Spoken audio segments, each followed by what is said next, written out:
Sobat Filter dimanapun kita semua berada, kita berjumpa lagi dalam episode kita pada hari ini Rabu 28 Januari, di mana kita juga merayakan perayaan wajib Santo Thomas Aquinas, Imam dan Pujangga Gereja, seturut kalendarium liturgi kita.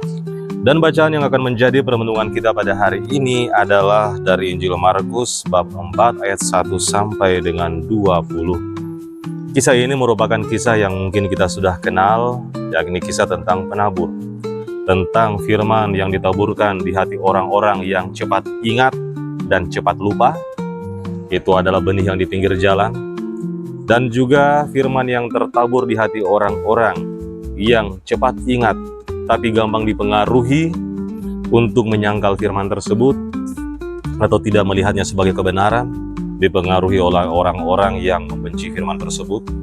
Itulah benih yang jatuh tetapi dimakan oleh burung-burung, dan juga benih yang cepat diterima, firman yang cepat diterima tapi tidak berakar. Itulah benih yang jatuh di batu-batu. Memang cepat diingat namun tidak berakar sama sekali, karena firman Tuhan itu dianggap sebagai sesuatu bahan hiburan yang mungkin tidak perlu dihayati, dan juga firman yang jatuh di semak-semak, tumbuh tapi dihimpit oleh semak-semak. Terlalu banyak kecemasan yang diterima oleh orang-orang yang memelihara firman Tuhan, sehingga karena desakan tersebut mereka menyangkal firman tersebut. Jadi saudara-saudara yang terkasih dalam Kristus Tuhan, menyangkut benih yang jatuh di tanah subur, tentunya orang-orang yang menerima firman, memelihara, melakukan, dan mewariskan, melestarikan firman tersebut dari generasi ke generasi.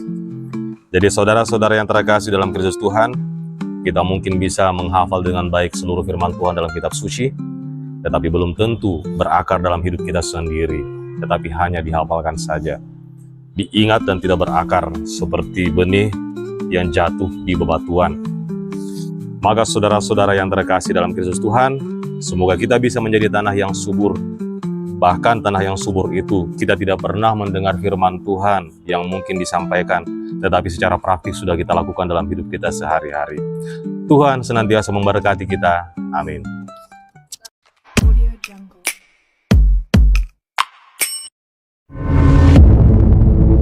Shalom Sobat Filter terkasih.